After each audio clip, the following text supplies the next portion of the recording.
네, 오늘은 고린도후서 8번째 시간으로 그리스도의 편지라는 제목으로 함께 말씀을 나누기 원합니다. 오늘 본문에서는 이제 사도 바울은 자신의 사도권에 대해서 변호함과 동시에 믿는 자들은 어떤 삶을 살아야 되는지 그 자세에 대해서 함께 말해주고 있습니다.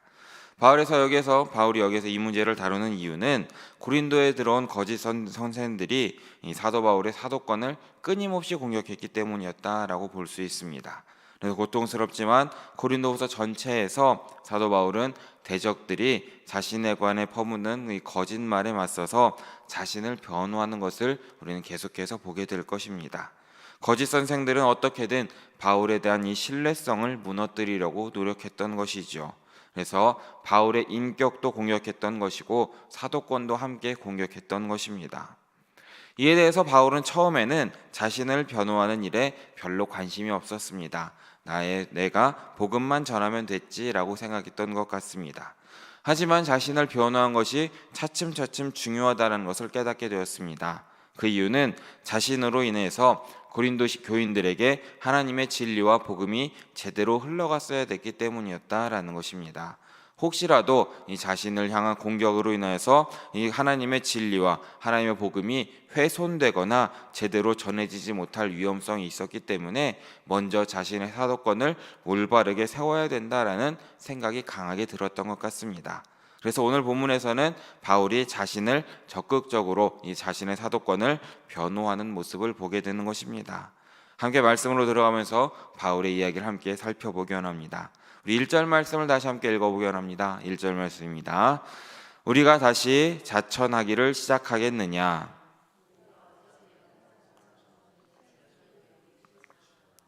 혹은 너희에게 받거나 할 필요가 있느냐? 아멘.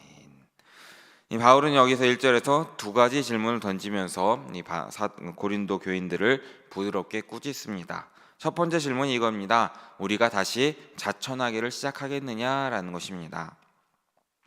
여기에 자천이라는 단어는 헬라어로 스니스타노라는 단어를 쓰고 있는데 여기에 또 다른 의미 중에 하나가 소개하다라는 말이 있습니다. 그러니까 무슨 뜻이냐면 지금 내가 다시 너희에게 나를 소개해야 되는가라는 질문으로 볼 수 있다라는 것입니다. 바울과 고린도 교인들은 숱한 일을 함께 경험했습니다.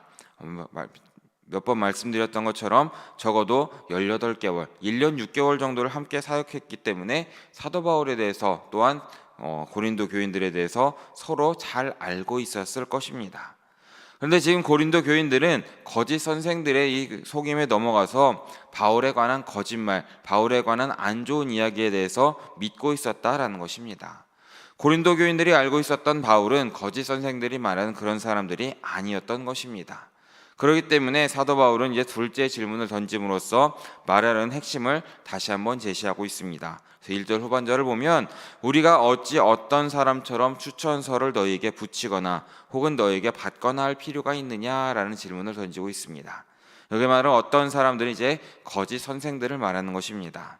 이 당시에 이제 추천서가 참 많이 쓰였다라고 합니다. 모르는 사람들에게 이 사람을 소개하거나 이 어떤 교회에서 사람을 보낼 때에는 추천서를 써서 이 사람은 믿을 만한 사람이니까 교회에서 사용해도 됩니다. 교회에서 함께 사역해도 됩니다라는 이런 추천서를 썼다라는 것입니다. 그런데 사도행전 15장 말씀을 보면 거짓 선생들이 고린도에 갈 때에 예루살렘 교회로부터 받았다라는 거짓말을 하면서 거짓 추천서를 제시했던 것으로 우리는 추측할 수 있습니다. 그래서 이 추천서를 이용해서 고린도 교인들로 하여금 자신들을 그냥 받아들이도록 했다라는 것입니다. 하지만 이 거짓 교사들은 거듭나지 않았기 때문에 삶이 부패했던 사람들이었습니다. 그래서 정체가 탄로날 것이 두려워서 한 곳에 오래 머물러 있지도 않았고 다른 곳으로 옮기기 전에 계속해서 추천서를 받았던 것입니다. 이렇게 받은 추천서를 통해서 다른 곳에 가서도 또 속이려고 했다라는 것이죠. 근데 사도 바울은 이런 거짓 선생과는 달랐던 것입니다. 사도 바울은 자신의 신뢰성에 대해서 고린도 교인들에게 증명할 추천서가 필요 없었다라는 것을 말하고 있는 것입니다. 바울이 이미 1년 6개월 동안 너희들과 함께 지내면서 나의 삶을 너희들이 알고 있지 않느냐? 내가 이렇게 복음을 전파하는 것들 너희도 알고 있지 않느냐라고 여기에서 말하고 있는 것입니다. 그러기에 고린도 교인들이 지금 바울에게 추천서에 대해서 이야기하는 것은 참으로 어이없고 슬픈 현실이다라는 것입니다. 사랑하는 이 사도 바울에 관해서 진실을 알고 있었음에도 불구하고 거짓 선생들에게 속아서 이 진실을 의심하고 지금 추천서를 좀 보여달라고 요구하고 있다라는 것을 우리는 여기에서 보게 되는 것입니다. 사랑하는 여러분, 우리는 이 1절의 말씀을 통하여서 우리는 서로에 대한 신뢰와 사랑을 가지시는 우리 모두 되시기를 진심으로 바라겠습니다. 서로가 서로에게 이 추천서로 소개받는 것이 아니라 먼저 서로의 삶을 여시고 서로 섬기고 사랑하심으로써 어디에 계시든 간에 영일 공동체로서 서로를 향한 사랑을 가지고 하나 되시는 우리 모두 되시기를 진심으로 바라겠습니다. 이어지는 2절의 말씀도 함께 읽어보기 원합니다. 2절 말씀입니다. 너희는 우리의 편지라. 아멘. 여기서 이제 바울의 은혜로운 고백이 나옵니다. 고린도 교인들 자체가 편지다라는 것을, 너희가 나의 추천서다라는 것을 여기에서 말해주고 있는 것입니다. 바울이 전하고 가르친 교리를 통하여서 고린도 교인들이 구원을 받았고 하나님께 나아가기 시작했다면 이 자체가 너희가 나의 추천서다라는 것을 말해주고 있는 것입니다. 거짓 교사들과는 달리 바울은 추천서를 주머니나 가방에 넣고 다니지 않았다는 것입니다. 그의 추천서는 어디에 있다는 것입니까? 2절에 고백하는 것처럼 마음에 썼다라는 것을 말해주고 있습니다. 들고 다니는 것이 아니라 너희는 이미 내 마음에 쓰여진 하나님의 편지다라는 것을 말해주고 있는 것입니다. 고린도 교인들 자체가 이미 바울에게 더없이 소중한 사람들이었기 때문에 바울과 그 함께 있던 전도 일행들은 이들을 늘 마음에 품고 늘 기도하며 함께 지냈다라는 것을 여기에서 고백하는 것입니다. 그래서 고린도후서 7장 3절에도 이렇게 고백합니다. 너희가 우리 마음에 있어 함께 죽고 함께 살고자 함이라 라고 고백하고 있는 것이죠. 이처럼 고린도 교인들은 너무나 소중한 바울의 사랑하는 사람들이었다라는 것을 우리가 함께 살펴보게 되는 것입니다. 이어지는 3절의 말씀도 함께 읽어보기로 합니다. 본문 3절 말씀입니다. 너희는 우리로 말미암아 나타난 그리스도의 편지니 이는 먹으로 쓴 것이 아니요 오직 살아계신 하나님의 영으로 쓴 것이며 또 돌판에 쓴 것이 아니요 오직 육의 마음판에 쓴 것이라. 아멘. 여기서도 고린도 교인들은 그리스도의 편지, 즉 예수님께서 쓰신 편지라 함께 이렇게 고백하고 있는 것입니다. 바울이 전하는 말씀을 통하여서 구원받고 거룩해진 다 그리스도의 제자들이다라는 것을 말해주고 있는 것입니다. 그러기에 어떤 사람들이라는 것입니까? 먹으로 쓴 것이 아니라 오직 살아계신 하나님의 영으로 쓴 편지다라고 고린도 교인들을 소개하고 있는 것입니다. 먹으로 쓴 인간의 말은 시간이 지나면 침묵하게 되는 것이고 때가 지나면 사라질 수밖에 없다라는 것입니다. 하지만 하나님의 영으로 쓴 편지는 살아있는 편지고 영원한 것이고 모든 사람들이 이 편지를 읽을 수밖에 없다라는 것을 여기에서 가르쳐주고 있는 것입니다.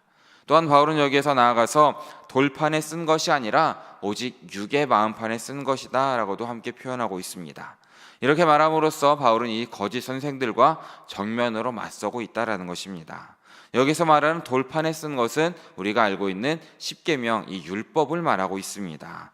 그래서 이 신의 산의 기적, 이것을 이제 거짓 선생들은 이 율법을 믿어야 된다, 할례를 믿어야 된다, 옛 언약을 꼭 믿어야 된다라면서 거짓 복음을 전했던 것에 대해서 사도 바울은 여기서 정면으로 반박하고 있다라는 것입니다.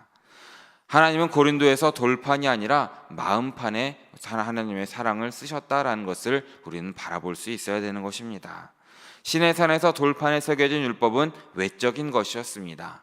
이 율법은 사람들로 하여금 하나님의 요구에 순종할 수 없는 그런 무능력을 경험하게 되었고 결국에는 사람들이 정죄받을 수밖에 없었다라는 것입니다. 하지만 신약 시대에 와서 하나님께서는 하나님의 율법을 다른 곳에 쓴 것이 아닌 사람들의 마음에 사랑을 쓰셨다라는 것을 우리는 바라볼 수 있어야 되는 것입니다. 그러므로 그것이 고린도 교인들을 변화시켰던 것이고 이 모든 것이 사도 바울의 추천서가 되었다라는 것을 여기에서 바울은 밝히고 있다라는 것입니다. 사랑하는 여러분, 우리 역시도 우리 한 사람 한 사람 역시도 영어로 쓴 그리스도의 편지라는 것을 늘 마음에 새기시길 진심으로 바라겠습니다. 그러므로 우리를 통하여서 세상에 복음을 전파하기를 바라는 하나님의 뜻을 깨달으시고 세상 가운데 복음을 전하시는 우리 모두 되시기를 진심으로 바라겠습니다. 이어지는 4절부터는 이제 다시금 사도 바울이 강하게 자신의 사도권을 이제 이야기하는 모습을 보게 됩니다. 4절 말씀 함께 읽어보기 원합니다. 함께 읽습니다. 우리가 그리스도로 말미암아 하나님을 향하여 이 같은 확신이 있으니. 아멘. 여기서 사도 바울은 하나님께서 자신을 부르신 것에 대한 확신이 있다라는 것을 고백하고 있습니다. 그러기에 사도 바울은 사역 가운데 어떤 어려움이 있을지라도 용기와 담대함으로 나아갈 수 있었다라는 것을 함께 이야기하고 있는 것입니다. 그 어떤 장애, 그 어떤 박해, 그 어떤 낙담 가운데에도 자신의 소명을 의심하지 않고 확신으로 모든 사역을 행할 수 있었다라는 것입니다. 일편단심으로 헌신할 수 있었다라는 것입니다. 하지만 이것은 자신의 어떤 노력이나 자신의 어떤 자랑이 아니라 온전히 하나님의 능력, 그리스도의 능력으로 이렇게 되었다라는 것을 고백하고 있다라는 것입니다. 그러기에 사도 바울은 모든 사역 가운데 하나님을 기쁘시게 하는 목적이 있었다라는 것도 함께 고백하고 있는 것입니다. 우리 역시도 이 말씀을 늘 마음에 새기심으로써 하나님께서 우리를 각자의 자리에 부르신 목적과 능력을 기억하시고 확신하심으로써 우리의 삶의 자리 가운데 하나님의 나라를 세워가시는 우리 모두 되시기를 진심으로 바라겠습니다. 이어지는 5절의 말씀도 함께 읽어보기 원합니다. 5절 말씀입니다. 우리가 무슨 일이든지 우리에게서 난 것 같이 스스로 만족할 것이 아니니. 아멘.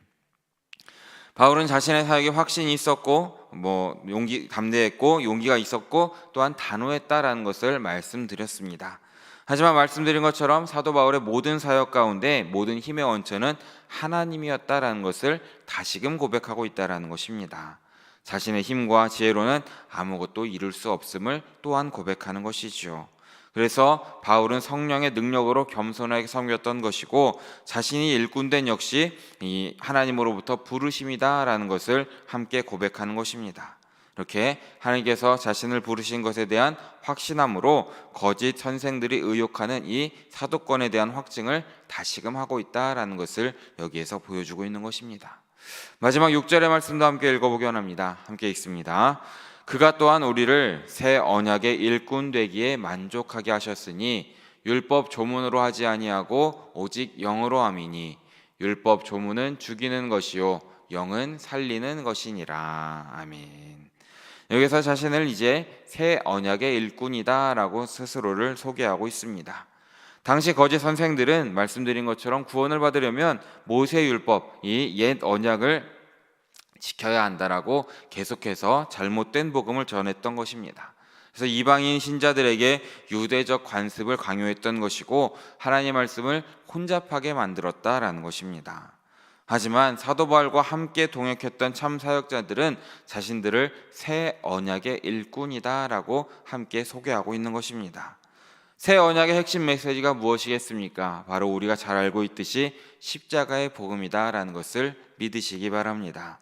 율법이나 의식이나 이런 외적으로 구원을 받는 것이 아니라 십자가에 달려 죽으시고 다시 살아나시고 하늘에 올라가셔서 우리를 위해 늘 중보하고 계시는 예수 그리스도를 믿는 그것, 이것이 새 언약의 메시지이고 우리가 믿는 복음이다라는 것을 기억하시기를 진심으로 바라겠습니다. 그래서 사도 바울 역시도 뭐라고 합니까? 자신을 율법 조문이 아니라 영의 일꾼이다라고 함께 이야기하고 있는 것입니다. 그러기에 죽이지 않고 살리는 이 자신의 사역을 소개함과 동시에 자신과 자신의 함께하는 동역자들은 이런 새 언약의 일꾼으로 세워졌다라는 것을 고백하고 있다라는 것이죠. 이렇게 오늘 본문은 이렇게 자신의 사도권을 변호한 것으로 마치게 되는 것입니다. 말씀을 정리합니다. 사랑하는 여러분, 우리는 오늘 말씀을 통하여서 그리스도의 편지이고 새 언약의 일꾼으로 우리 한 사람 한 사람도 부르심을 받았다라는 것을 믿으시길 진심으로 바라겠습니다. 우리는 그러기에 각자의 자리 가운데에 예수님께서 세상을 향해 쓰시기 원하시는 편지가 될 수 있어야 된다라는 것입니다. 또한 우리는 새 언약의 일꾼으로서도 예수 그리스도의 십자가의 복음을 제대로 전파할 수도 있어야 된다라는 것입니다. 그것이 사도 바울이 우리에게 전해주고 있는 메시지다라는 것이죠. 그러기 위해서 우리는 늘 먼저 경건하고 거룩한 삶을 살기 위해 노력하시기를 진심으로 바라겠습니다. 말씀을 통해 깨어 있으셔야 하고 늘 하나님만을 의지함으로써 기도함으로 나아가야 된다라는 것입니다. 그 우리의 모습을 통하여서 세상은 하나님을 보게 될 것이고 하나님께 한 사람 한 사람 돌아오게 된다라는 것입니다. 사도 바울처럼 나의 능력, 나의 자랑이 아니라 하나님만을 의지하는 우리가 되셔서 세상 가운데에 하나님의 나라를 세워가시고 각자의 삶의 자리 가운데에 주님의 나라를 건설해 나가시는 사랑하는 열의 성도들 모두 되시기를 진심으로 바라고 축원합니다. 함께 기도하겠습니다. 사랑해 주님 너무나 감사합니다. 오늘 새벽에도 잊지 않고 나와서 주님께 예배하고 기도하고 또한 말씀을 들을 수 있도록 인도하여 주심에 너무나 감사드립니다. 주님, 오늘도 말씀을 통하여서 우리 모두를 주님의 그리스도의 편지 삼아 주심에 감사드립니다. 또한 새 언약의 일꾼으로 삼아 주심에도 감사드립니다. 우리가 늘 우리의 삶의 목적을 깨달을 수 있도록 인도하시고 그 삶으로 마음의 새김으로써 세상 가운데에 주의 말씀과 사랑을 전하며 살아가는 삶이 될 수 있도록 우리 한 사람 한 사람을 주님께서 붙들어 주시고 세워 주시옵소서.